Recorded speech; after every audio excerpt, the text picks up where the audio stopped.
Oxford Bookworms, Stage 1. Sherlock Holmes and the Sport of Kings, by Sir Arthur Conan Doyle. Text adaptation by Jennifer Bassett. Read by Gareth Armstrong.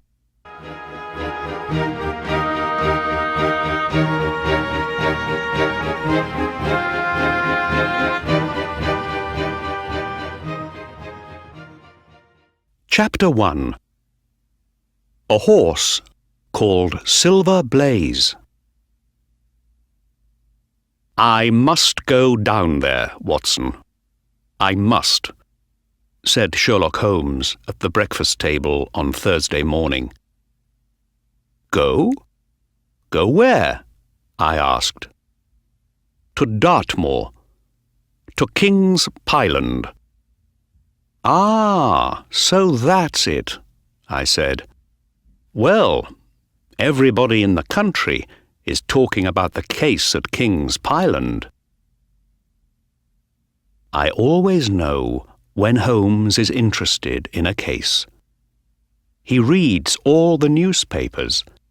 He walks up and down the room, and does not speak for hours. He did all those things yesterday. He did not answer any of my questions, but I knew that it was the mystery at King's Pyland. The morning newspapers were on the breakfast table. "What is happening at King's Pyland? Where is Silver Blaze?" they asked. "Who killed John Straker? What are the police doing? Can they find the horse before the big race next week?" Silver Blaze was a famous racehorse, and John Straker was his trainer. One of the biggest horse races of the year, the Wessex Cup, was next week, and Silver Blaze was the favourite to win. But on Monday night at King's Pyland, two things happened. Someone killed John Straker, and Silver Blaze disappeared. I was interested in this case too. "Do you need my help, Holmes?" I asked. "I would very much like to come with you." "My dear Watson," said Holmes, "of course you must come with me. We can catch the 12 o'clock from Paddington and talk about the case on the train." 2 hours later, we were on the train to Tavistock. We read all the midday newspapers, but there was nothing new in them. "So, Watson, what do you think about this case?"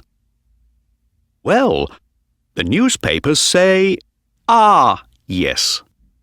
The newspapers understand nothing. One day they say one thing, the next day they say another.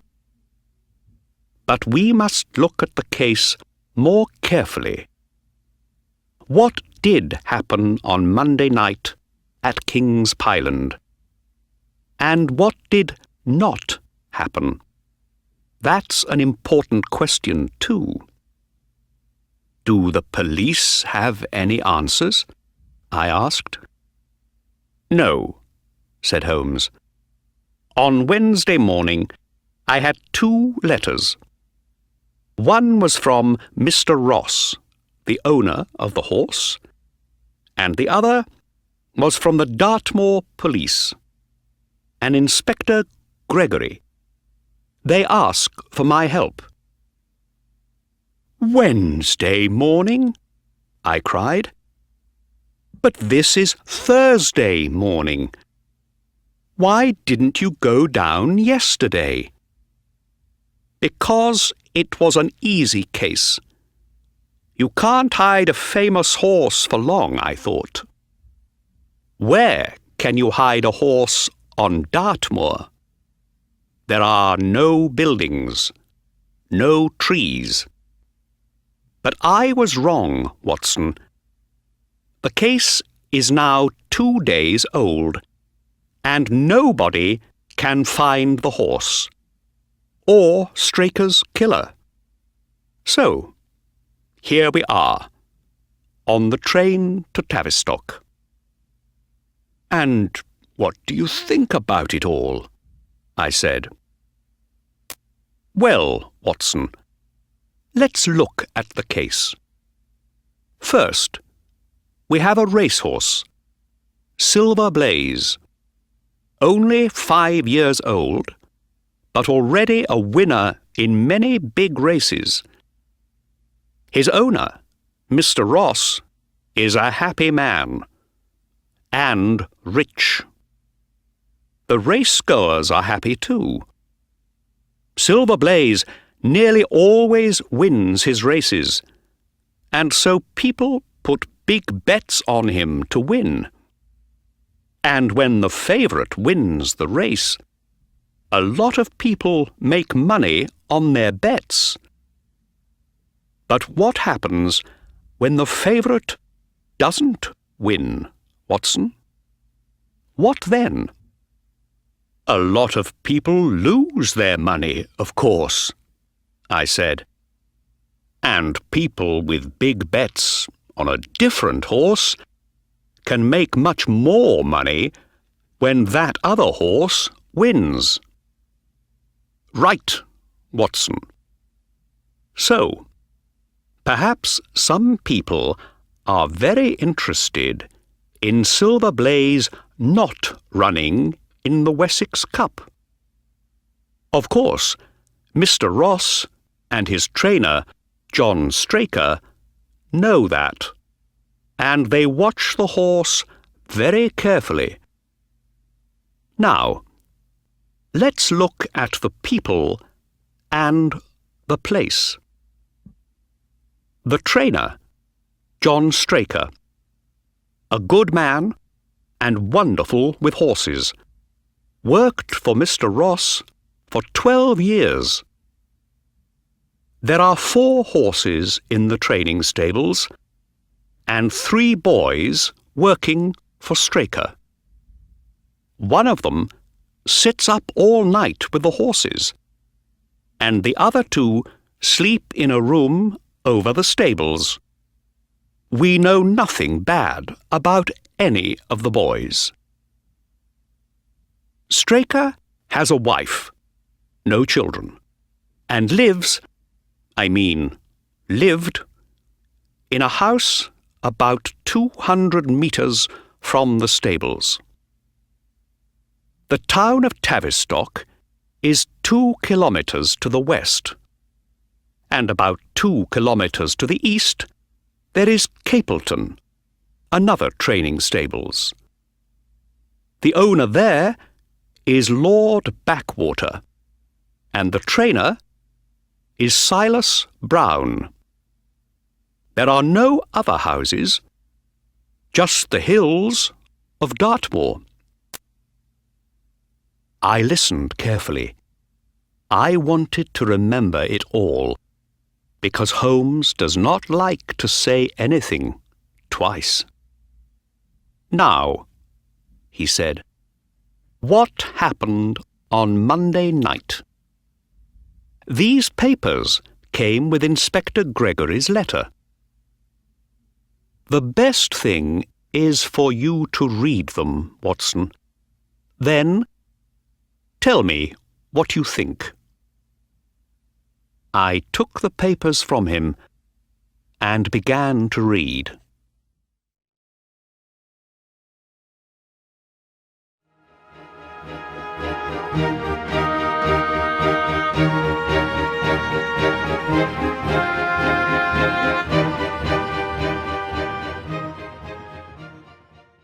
Chapter 2.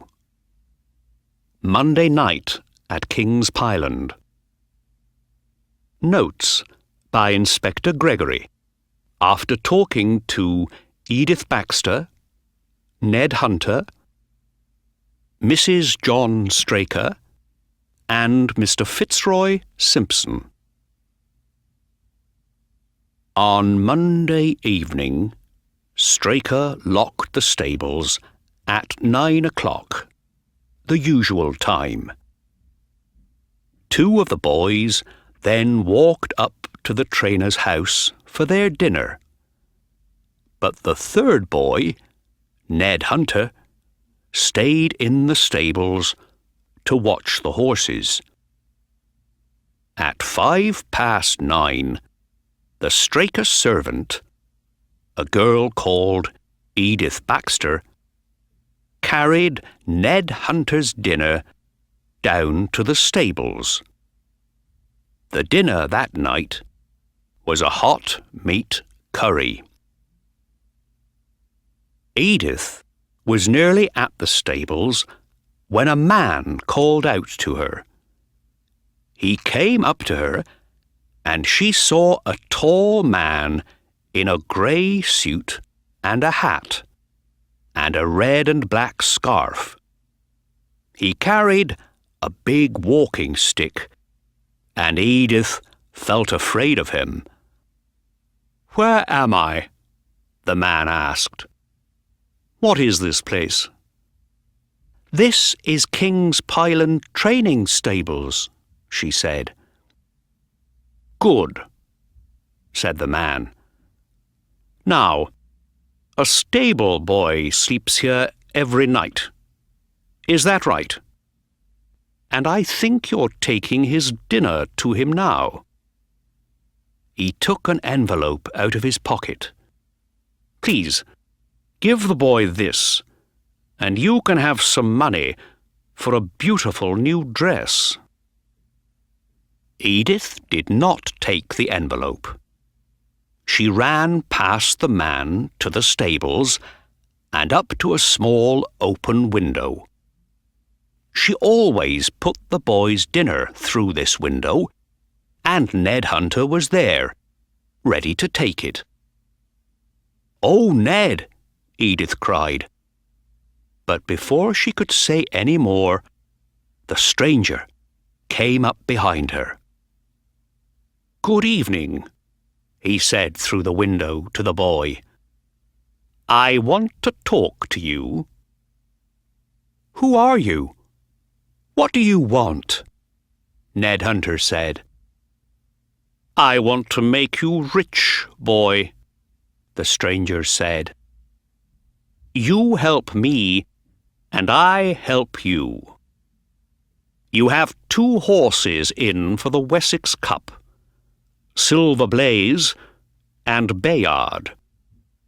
I hear that Bayard is the better horse, and that you stable boys are putting your bets on him to win. Am I right?" "I'm not saying anything," cried Ned Hunter. "We don't talk about our horses at King's Pyland, so get out. I'm getting the dog now." Ned ran across the stables to get the dog, and Edith began to run back to the house. But she looked back after about 30 meters and saw the man at the little window with his head and one arm inside the room. Edith ran on, and a minute later, Ned came out of the building and locked the door behind him. He ran all round the stables with the dog, but the man was gone. Ned Hunter told the trainer and the other boys about the stranger. But no one saw him again. The next thing happened at 1 o'clock in the morning, when John Straker got out of bed. "What's the matter?" said his wife. "Where are you going?" "To the stables," Straker said. I can't stop thinking about that stranger. I just want to have a look around. But it's raining. Wait until the rain stops, she said. No, Straker said. I want to go now. He left the house, and Mrs. Straker went back to sleep. At 7 in the morning, she woke up, but her husband was not there. She quickly got up, called the servant, Edith, and they ran down to the stables.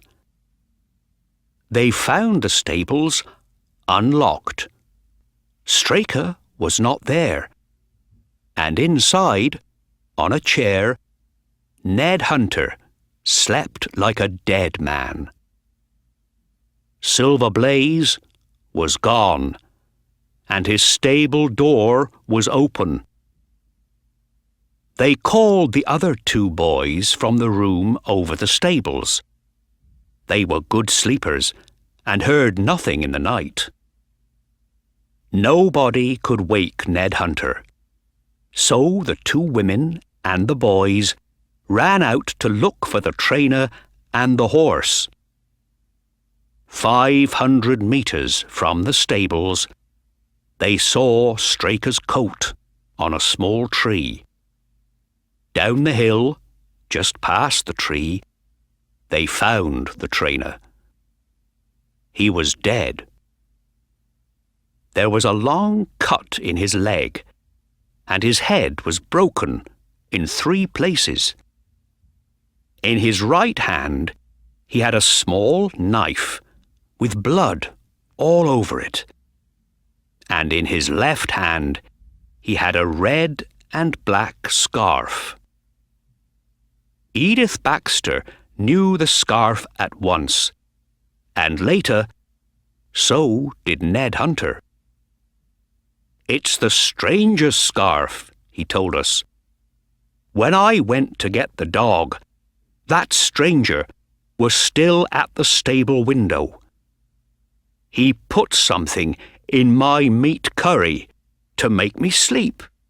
I know he did. Edith saw him with his arm through the window.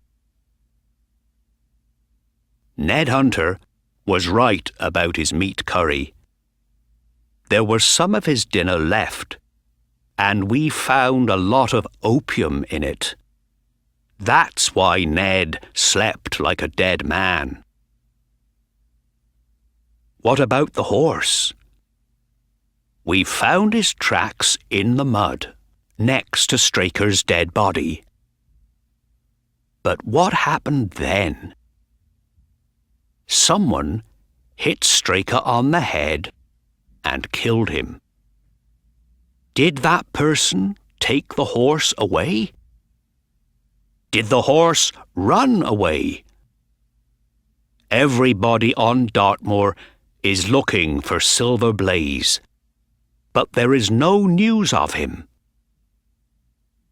When I began work on the case on Tuesday, we looked for the stranger. He was in Tavistock, and we found him easily. His name is Fitzroy Simpson. He lives mostly in London and makes his money at the races, taking bets. We looked in his betting book and found a number of big bets. £5,000 against the favourite for the Wessex Cup. These were his answers to my questions. Why did you come down to Dartmoor? I'm a betting man, Inspector. I need to know about the horses for the Wessex Cup. Silver Blaze, Bayard, and Desborough, the horse at Silas Brown's stables. He's the second favourite for the race, you see. Did you go to the King's Pyland stables late on Monday evening? Yes, I did. I just wanted to ask the stable boys some questions. They know the horses better than anyone. And is this your scarf? Yes. Yes, it is. And how did it get into the dead man's hand, Mr. Simpson? Can you tell us that? I don't know, Inspector. I don't know. I never saw the man. I lost my scarf in the dark. It wasn't me, Inspector. It wasn't me. We asked many more questions, but Fitzroy Simpson did not change his story. He was out at King's Pyland that night. His suit was still wet from the rain, and his big walking stick could break a man's head open. But there were no cuts on his body. So where did the blood on Straker's knife come from? And where is the horse?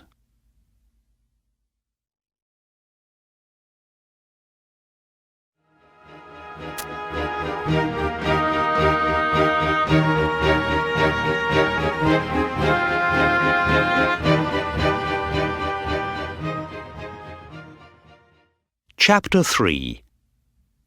John Straker's Pockets. Very interesting, I said. I gave the papers back to Holmes, and he put them away. So, Watson, what can you tell me? He asked. I thought for a minute. This cut on Straker's leg. Perhaps he did it with his own knife. When something hits you very hard on the head, and you have a knife in your hand, it can happen, you know. Very good, Watson. And that's bad news for Fitzroy Simpson. So, did Simpson do it, do you think? I said. Perhaps, said Holmes. Let's look at it. Simpson puts opium in the boy's dinner. He goes away and comes back later in the night. He gets into the stables, takes the horse out, and leaves. But the trainer arrives at that moment, sees him, and follows him. The two men fight, and Simpson breaks Straker's head open with his stick. Then Simpson takes the horse. But where? Or did the horse run away? Is it still out on the moor? And how did Simpson get into the locked stables? I don't know, Watson. I don't know. We must wait and see. When we arrived at Tavistock Station, two men came to meet us. Inspector Gregory was a tall, slow-moving man with blue eyes, and Mr. Ross was small and quick. He was the first to speak. Very pleased to see you, Mr. Holmes. The inspector here is working hard, but we need help. We must find poor Straker's killer, and I want to find my horse. Is there any news? Asked Holmes. Let's talk on the way, the inspector said. I'd like you to see everything in the daylight. We were soon out of the little town and up on the brown hills of the moor. Inspector Gregory thought that the killer was Fitzroy Simpson. Simpson was out in the rain that night. His suit was still wet on the Tuesday, he said. He had a big stick, and his scarf was in the dead man's hand. That looks bad, Mr. Holmes. Very bad. Holmes smiled. You need more than that, Inspector. The servant, Edith, spoke of an envelope. Did Simpson say anything about that? Yes. He said it had money in it. A £10 note for the stable boy. What about this other training stables at Capleton? Asked Holmes. Does Simpson have friends there? No, we don't think so. We went to Capleton, of course. Their horse, Desborough, is the second favourite for the Wessex Cup. And Silas Brown, the trainer, was not friendly with Straker. But we found nothing. When we arrived at King's Pyland, Inspector Gregory took us into the trainer's house. Straker's body is upstairs, he said. But we have here the things from his pockets and from the ground next to his body. Would you like to see them, Mr. Holmes? Very much, said Holmes. We went into the front room, and the inspector opened a box and put things on a table. There was a box of matches, a small piece of candle, some money, a watch, some papers, and a small, thin knife. This is a strange knife, Holmes said. He looked at it carefully and then gave it to me. What is it, Watson? It's an eye knife, I said. Doctors use these when they cut into an eye. You don't usually see them outside a hospital. Said Holmes. So why did Straker take this knife? It's no good for fighting. His wife says it was in the bedroom for some days, said Inspector Gregory. Perhaps he just took it because it was there, on the table. Perhaps, said Holmes. What about these papers? One is a letter from Mr. Ross. The others are bills, the inspector said. 3 of them are bills for the horse's food, and this one is a bill from a dressmaker in London for a Mr. William Derbyshire. He was a friend of Straker's, his wife tells us. His letters sometimes came here, and Straker sent them on. Mrs. William Derbyshire is an expensive lady, said Holmes, looking at the bill. £25 is a lot of money for just one dress and one hat. He put the bill down and moved to the window. Inspector, can we go out on the moor now, before the light begins to go? We left the room, and at the front door we saw a woman. She came up to Inspector Gregory and put her hand on his arm. "Is there any news?" she said. "No, Mrs. Straker. But here is Mr. Holmes, the famous detective from London. We have him to help us now." I think I met you a month or two ago, Mrs. Straker, said Holmes. Let me see. Yes, it was in Plymouth, at a garden party. Do you remember? No, sir. That wasn't me. But I remember so well. You had a blue dress and a dark blue hat with white flowers on it. I don't have a hat with flowers on it, sir, Mrs. Straker said. Well, I am wrong, then. I am so sorry. And with that, Holmes followed the inspector outside. The four of us then walked past the stables and up onto the moor. After 10 minutes, Inspector Gregory stopped. Here we are, he said. Straker's body was just down there. His coat was here, on this small tree. On the tree, not on the ground? Holmes asked. Oh, no. It was on the tree, carefully away from the mud on the ground. Interesting, said Holmes.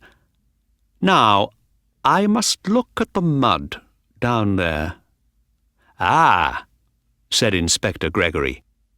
And to help you, I have here in this bag one of Straker's shoes, one of Fitzroy Simpson's shoes, and one of Silver Blaze's horseshoes.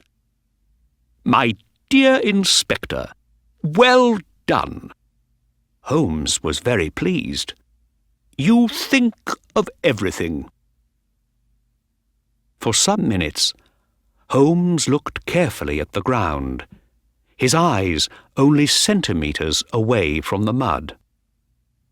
Hello, he said suddenly. What's this? From out of the mud, he took a match, or a small piece of one. Now, why didn't I find that? Said the inspector. I knew it was there, you see, said Holmes. You knew? But how could you know that? Holmes smiled, but did not answer. He then took the shoes, got down on the ground, and began to look at all the tracks in the mud. We stood and watched him. But after 5 minutes, Mr. Ross looked at his watch. This is very interesting, Mr. Holmes, he said. But is it going to take a long time? No, said Holmes. He got to his feet. I don't need to do any more here. Watson and I are going to take a little walk across the moor now, with the horseshoe. Mr. Ross looked at the inspector.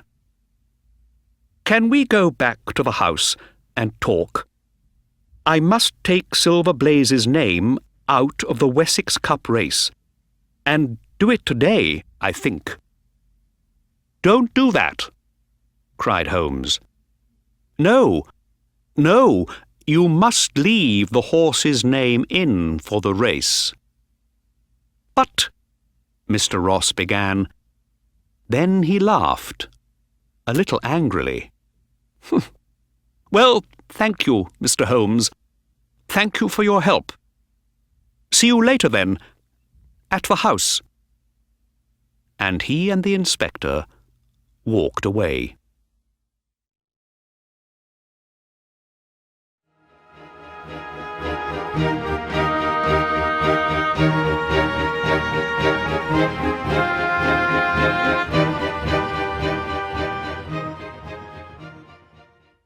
Chapter 4. Looking for a Horse. Holmes and I walked slowly across the moor. In the evening sunlight, the autumn colours on the hills were beautiful. Reds and browns and yellows. But Holmes saw nothing of that. "So, Watson," he said, "let's forget John Straker for a minute and think about the horse. Horses are friendly animals. Let's say that Silver Blaze runs away after the killing. Here he is, out on the cold, wet moor. What does he do next?"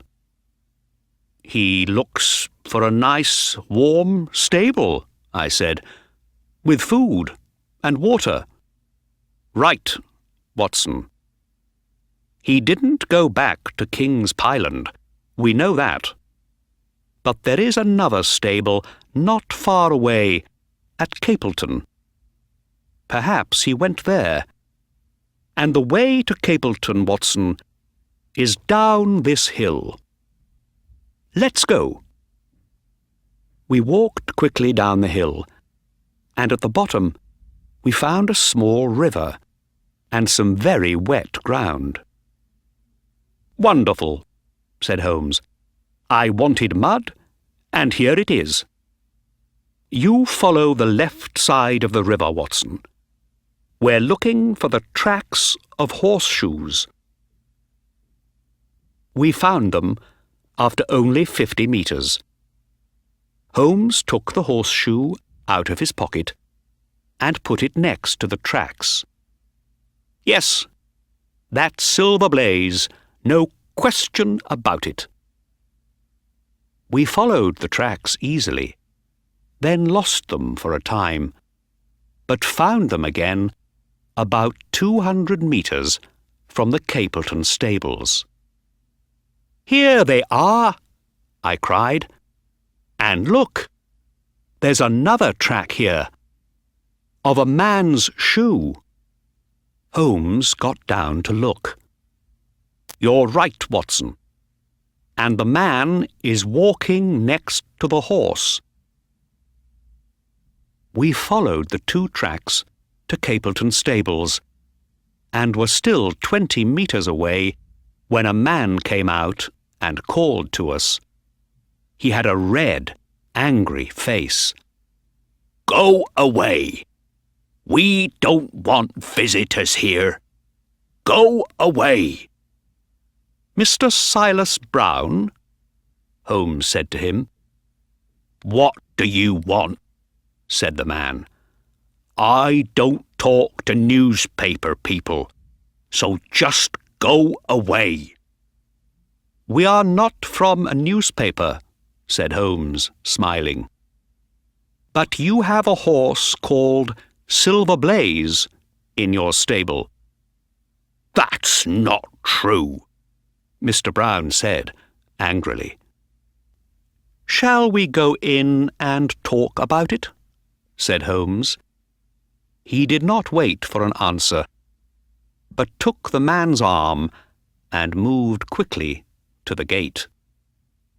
He looked back at me and said quietly, "Wait for me here, Watson."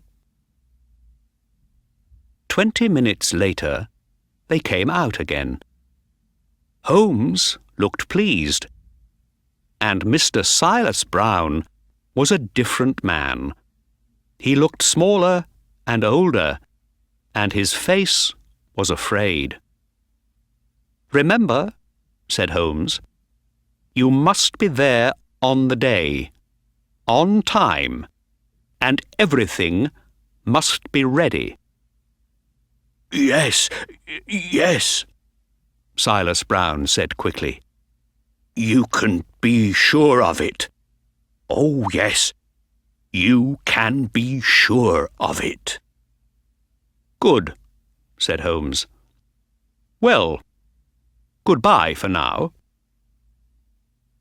Holmes and I then began to walk back to King's Pyland along the road. Does he have the horse, then? I asked. Holmes laughed. Yes. He said no at first, of course, but he's afraid of the police. He doesn't want them to know about this, and I can help him with that. But why didn't the police find the horse? I asked. Inspector Gregory said they went to Capleton. Oh, it's easy to change the colour of a horse's coat. Holmes laughed again. Gregory is a good policeman, but I don't think he knows much about horses. And why did Brown tell you? I said. When I walked through the stables with him, said Holmes, the ground was muddy, and I saw the tracks of his shoes in the mud. You remember those tracks on the moor? Well, these were the same shoes. After that, it was easy, and he told me everything. He found Silver Blaze on the moor early in the morning and brought him into the stables. The horse is very well, just a different colour at the moment. Brown put a very big bet on Desborough to win the Wessex Cup, you see. And with Silver Blaze out of the race... But why did you leave the horse there? Is it safe with him? I did not understand Holmes's plan. My dear Watson, Holmes said, the horse is very safe.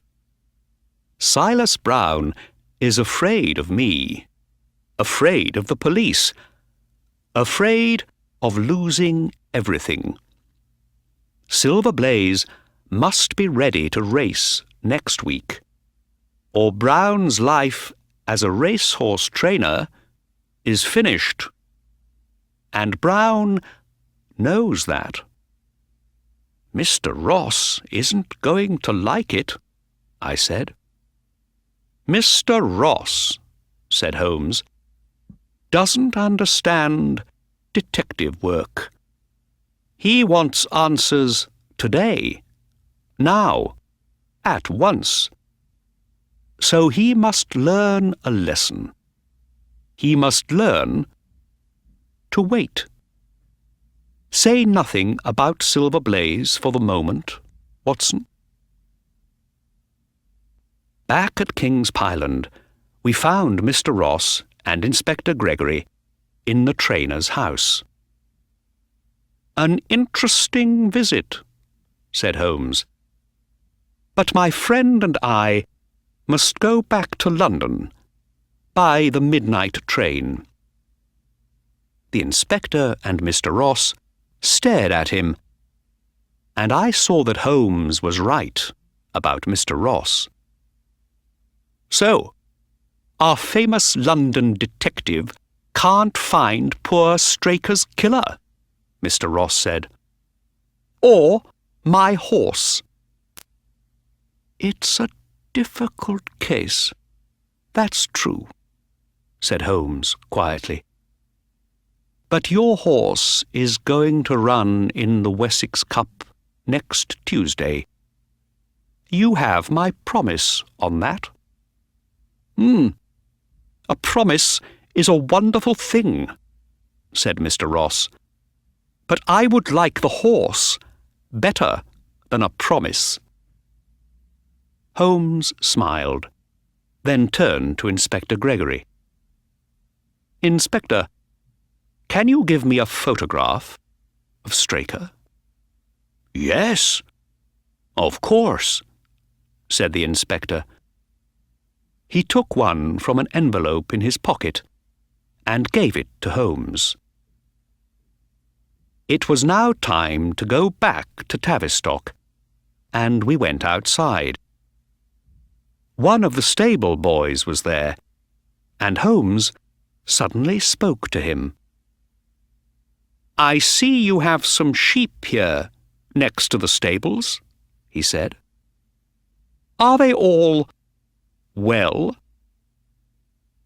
"They're all right, sir," said the boy, "but 2 or 3 of them are a little lame. They went lame last week." Holmes was very pleased about this. He got into the carriage and said to the inspector, "Remember the lame sheep, Gregory. Remember the lame sheep." Mr. Ross was not interested in the sheep, but the inspector stared at Holmes. "You think the sheep are important?" "Oh, yes," said Holmes. "Very important." The inspector still stared at him, very interested now. "And what other things are important, Mr. Holmes?" "The strange incident of the dog in the night time." "The dog did nothing in the night time." "That was the strange incident."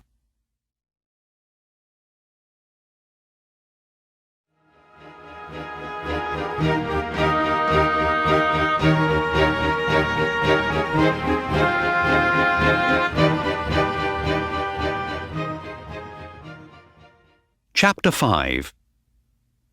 A Day at the Races.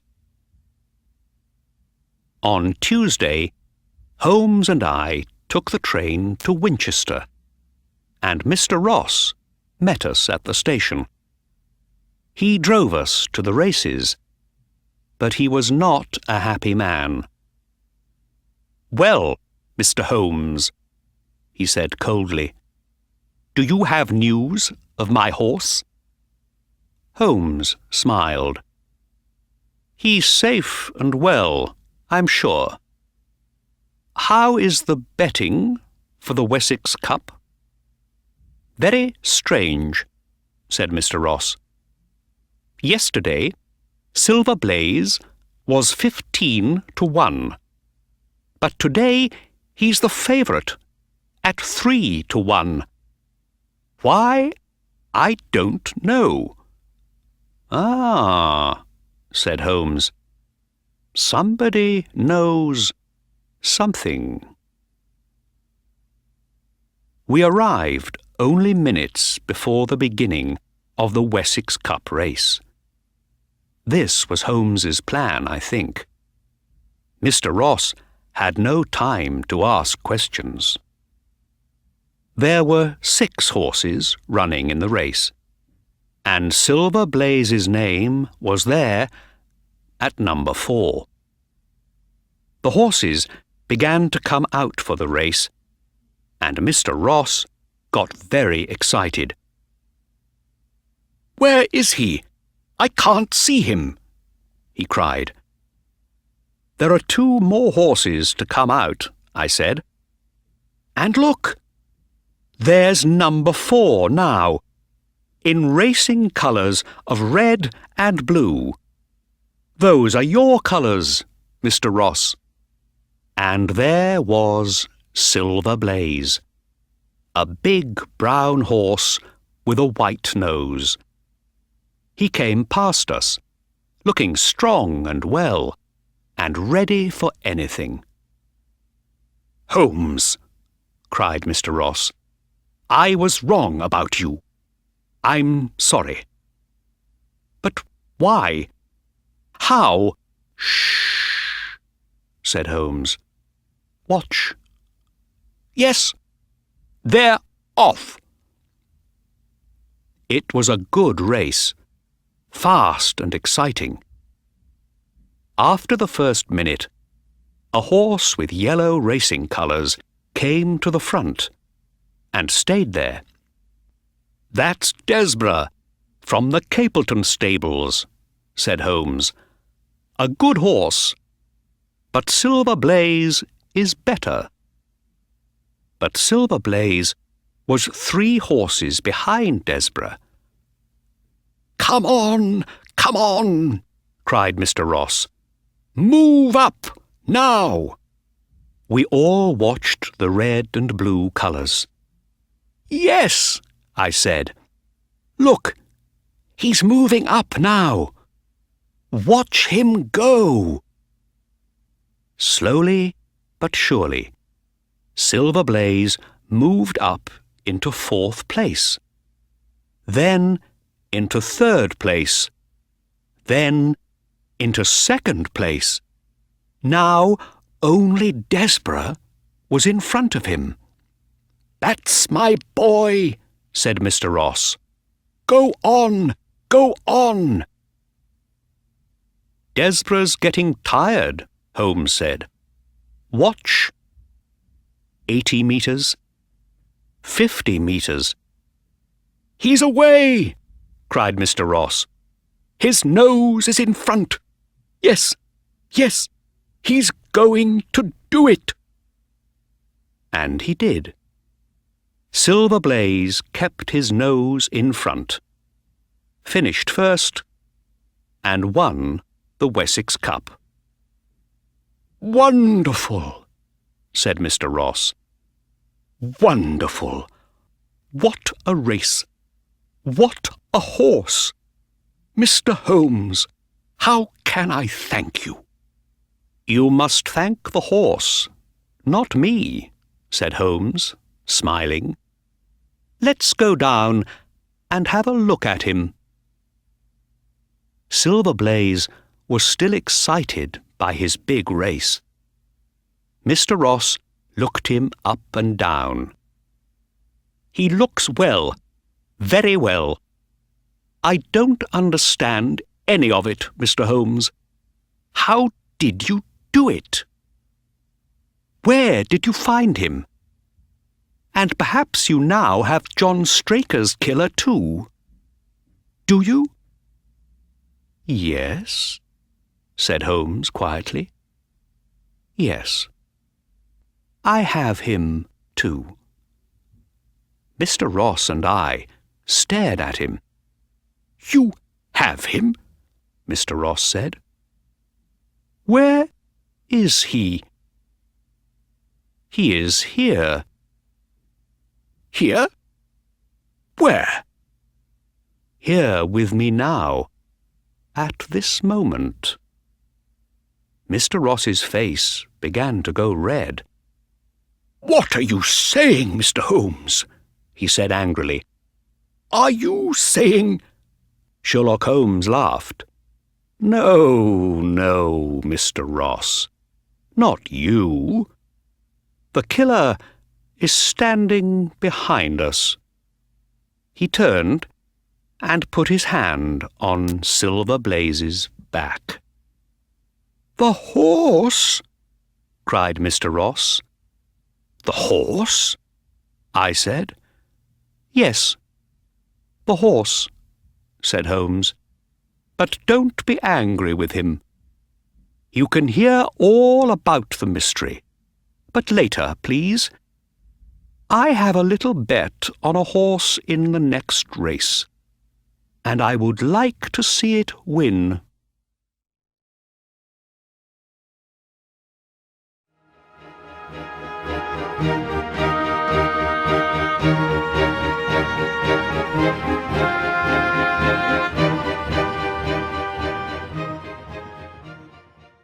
Chapter 6. Holmes has the answers. On the train back to London, Holmes told us the story behind the mystery, and the time went very quickly. "Before we went down to King's Pyland," my friend began, "I thought it was Fitzroy Simpson. But when we arrived at the stables, I suddenly remembered the hot meat curry. Why didn't I think of it before? That, you see, was the beginning. "The meat curry?" said Mr. Ross, thinking about it.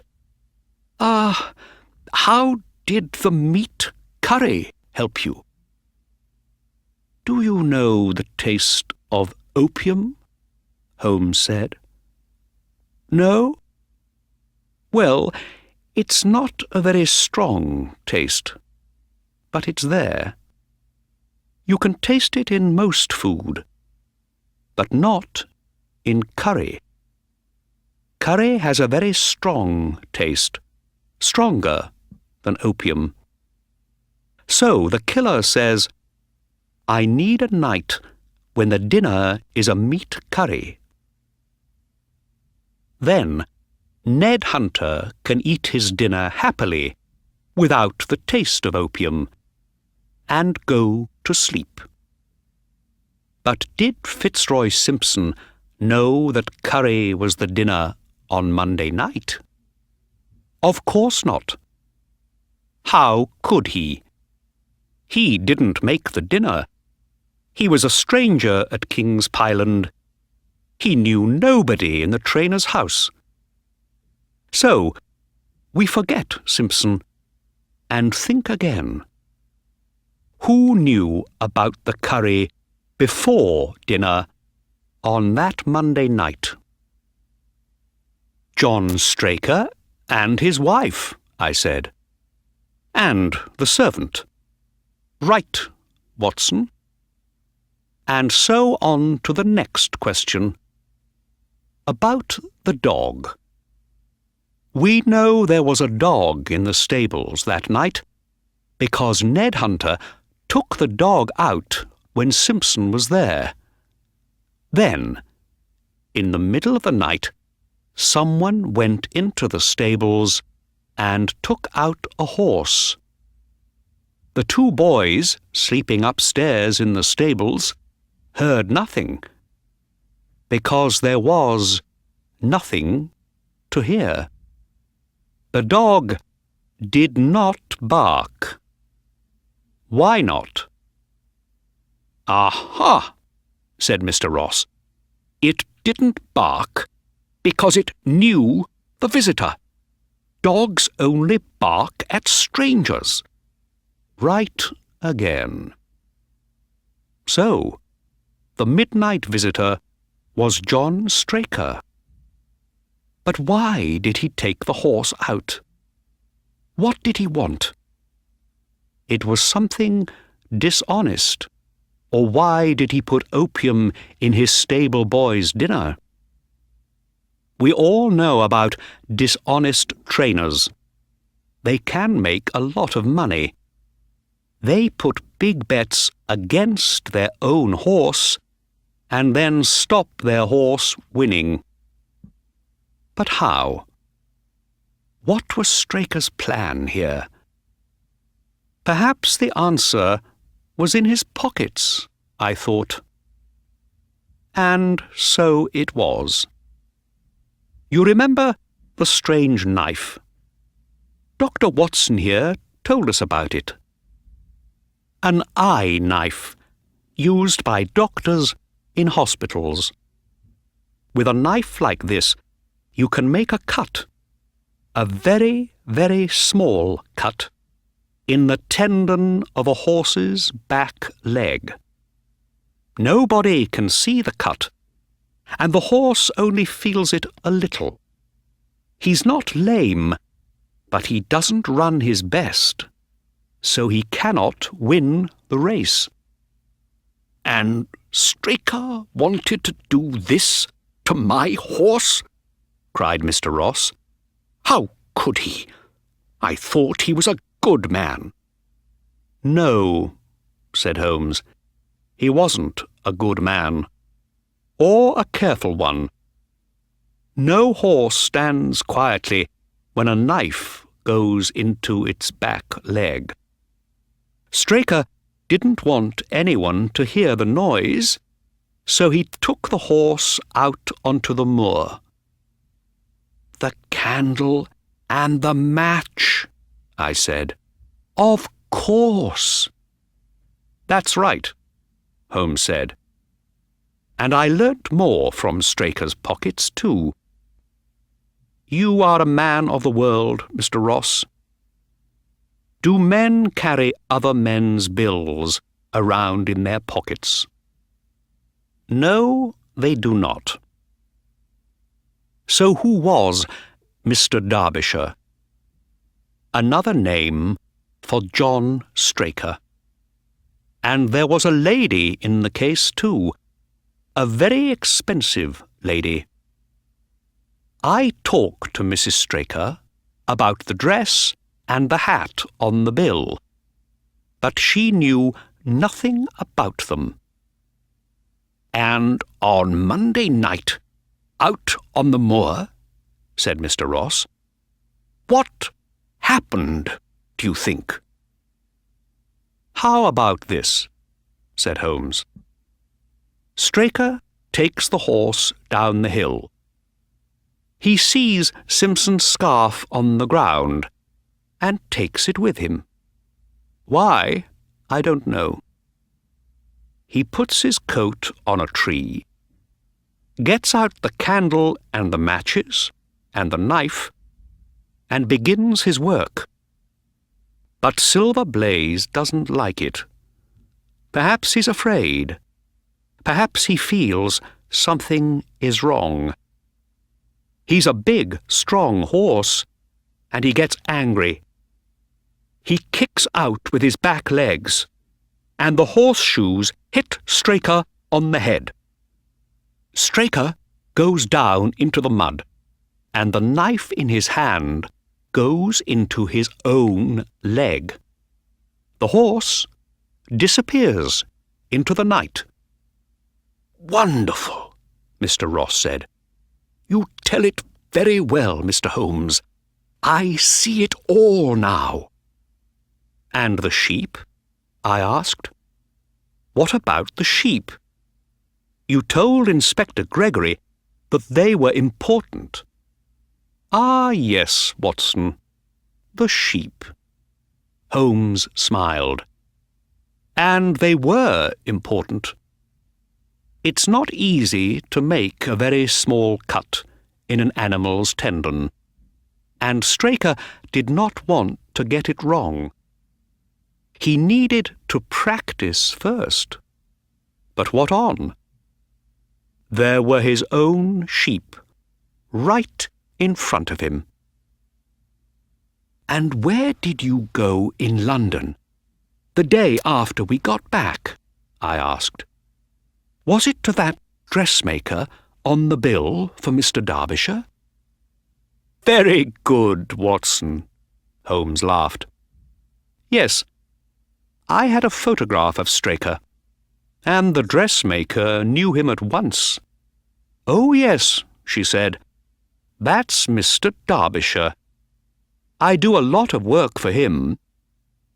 Mrs. Derbyshire is a very beautiful lady, and she likes expensive dresses. Holmes laughed again. It's an old, old story. Straker is not the first man with 2 women in his life. He needed more money for the expensive Mrs. Derbyshire, so he thought of this plan with Silver Blaze. And there you have it, Mr. Ross. Yes, I understand it all now, said Mr. Ross. And thank you very much, Mr. Holmes. There's just one thing. Where was the horse? Ah, yes. The horse was safe and well, and with a friend, said Sherlock Holmes. I can't tell you who or where, because I made a promise. But here we are, nearly in London. You have the answer to the mystery, Mr. Ross.